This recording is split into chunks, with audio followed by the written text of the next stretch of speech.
I invite us to open our Bibles into the Gospel of Matthew. Matthew chapter 2, verses 1 through 12. The Gospel according to Matthew in the second chapter. We'll read from the 1st to the 12th verse, Matthew 2, 1 to 12. Here's how it reads in the NRSV, New Revised Standard Version.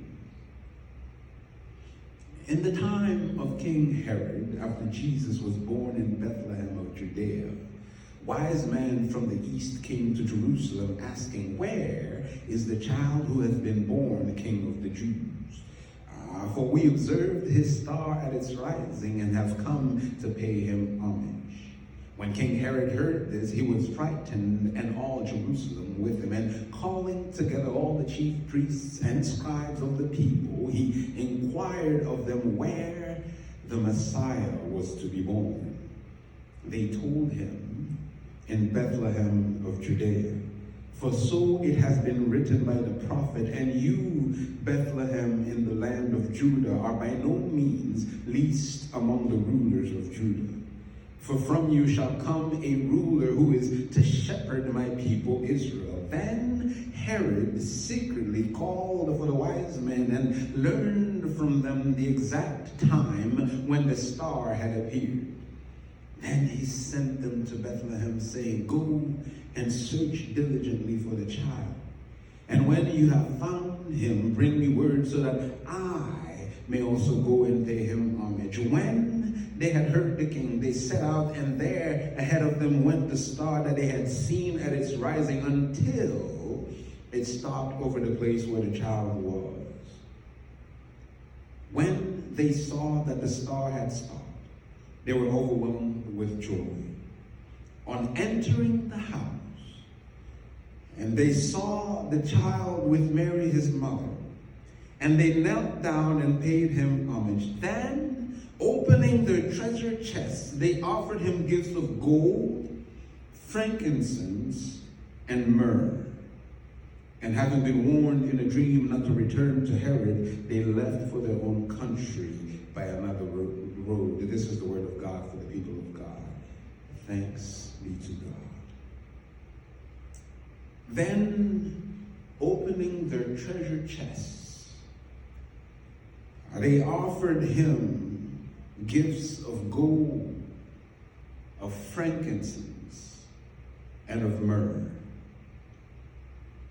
We are today celebrating what is known as Epiphany.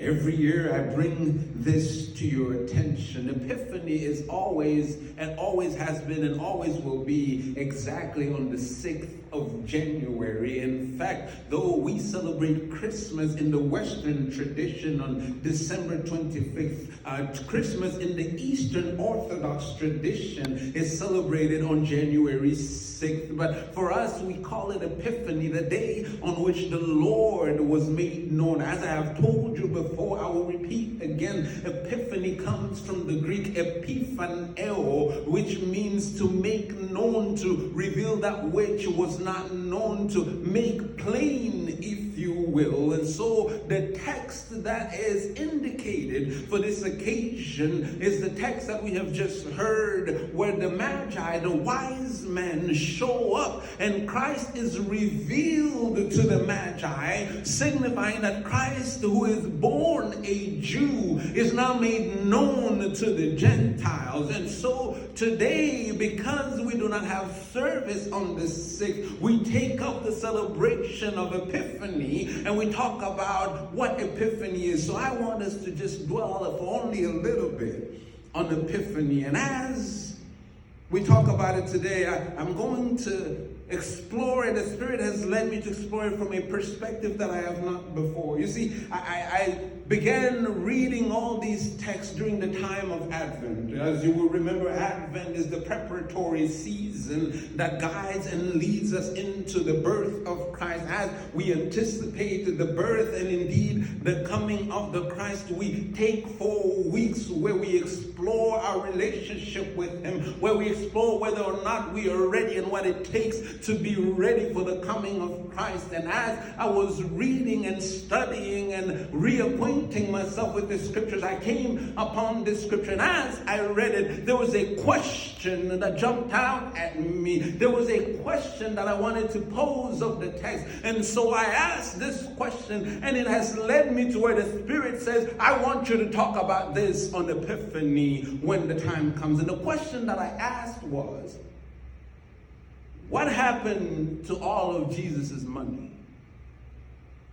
I mean, we all know the story, right? That Jesus was poor, Jesus was broke, whatever adjective you want to use, that Jesus did not have any money. That's why He walked on foot everywhere. Jesus was not rich. Jesus was not born in a palace. We always talk about this, and there is truth to that. But I have a question for you. That you and I both just heard the scriptures that kings showed up and gave Jesus gifts of gold, frankincense, and myrrh. If you don't know what this entails, don't think that they came with little trinkets that they gave Him. No, it says that they are kings from the east who show up and tell Herod, where is the one who is born king of the Jews? If you don't know a little bit about the history of the ancient world, and more specifically of the ancient Near East, when a king came to power, when a new king was crowned, other kings showed up with treasure chests filled with gifts, filled with gold, filled with objects of value that they gave to the new king. So it is well within our rights to suppose that when the kings from the east show up and give Jesus gold, frankincense, and myrrh, which are two very expensive type of perfumes, you will remember that it was frankincense and alabaster that they poured upon Jesus, that Judas began to make a whole mess and fuss about it because he said it was expensive. When these kings show up and give these gifts to Jesus, it was not in small quantities. So the question that I posed was, well, how come we've always been led to believe that Jesus was poor? What happened to all of this wealth that He was given? Where is all the gold? What did they do with the frankincense and the myrrh? Once they sold it, where is the money? And brothers and sisters, as I meditated on this, the Spirit told me, I want you to tell my people that Jesus was not poor. Jesus was not broke. Whatever you have thought, Jesus was humble, yes, to be sure, but Jesus was not poor because He had these gifts that He was given to begin with. And so as I sat with that revelation, I began to see Jesus in a different light. That yes, Jesus sat with the poor, but that doesn't mean He didn't have the money to buy Him access to go sit with the rich.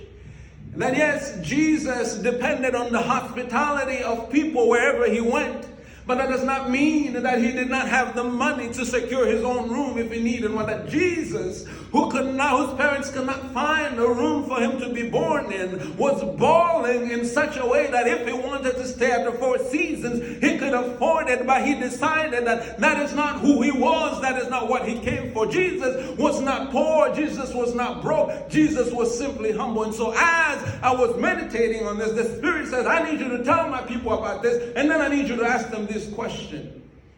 Jesus was not poor, and neither are you. Because if Jesus was given gifts at His birth, so were you. So here are your two questions that God has asked me to pose to you. What gifts were you given? And what have you done with your gifts? I'll pose the questions again. What gifts were you given? What gifts did God give you? What talents do you have? What precious deposit did God put in you? And what have you done with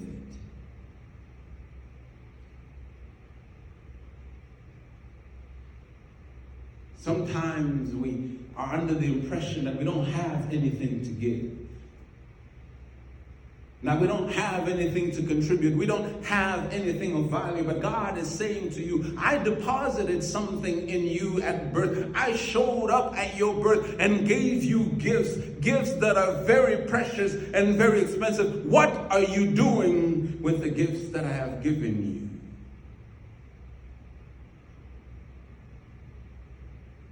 If you follow the world of sports, you've heard the story of the NFL player from the Buffalo Bills, Damar Hamlin, who collapsed on the field in the middle of a game, and they had to rush out all the medical help to come and resuscitate him. It took 10 minutes of CPR on the field just to bring him back, enough so they could put him on a gurney, lift him into an ambulance, and take him to the hospital. All of this begins to unfold, and so people and journalists begin to dive a little bit deeper into this young man's life, and then a story comes out that just floored and flabbergasted me, that reminded me that God is always telling us, I have given you plenty of gifts, but it seems to me that you don't want to use them. The story that comes out is this young man had a toy drive that he started in December, where he wanted to raise enough money to provide some toys for children who were in need, and his goal, his stated goal for the toy drive was $2,500. This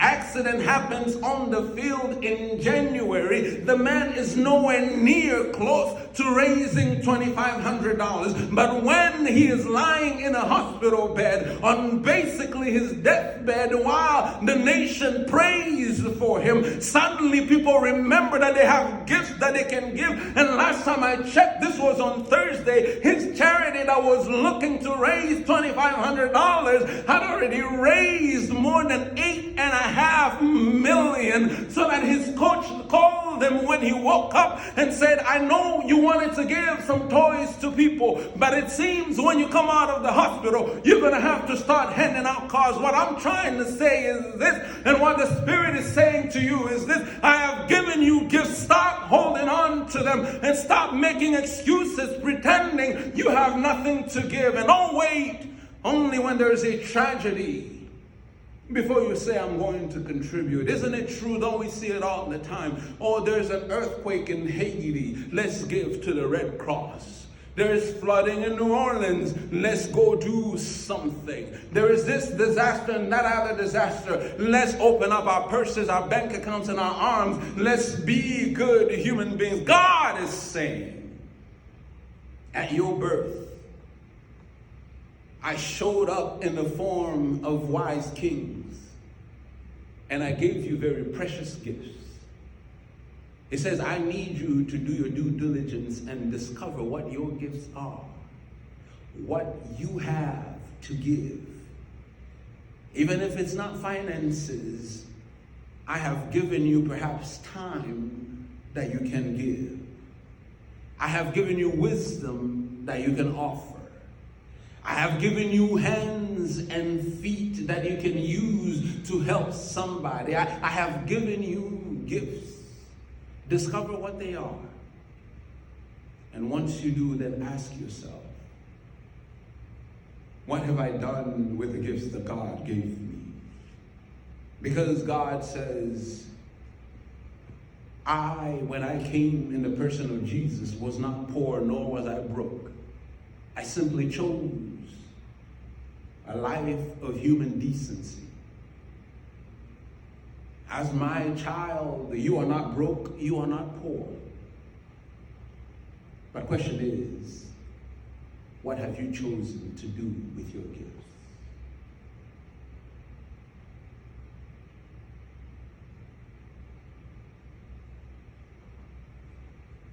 Lord, add a blessing unto both the speaking and the hearing of the word. And also add a blessing unto the doing of the same. For by faith we hear what you have spoken. But only by your Spirit will we have the courage to live it out as you have called us to. I pray that each and every person who is hearing me will discover their gift, will look deep within and discover what you have given them and begin to use it, as Jesus did, to bring back the marginalized into the center, to lift up the oppressed, to shine a light on the issues of justice and righteousness,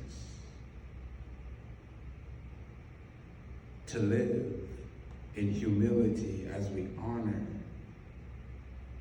humanity.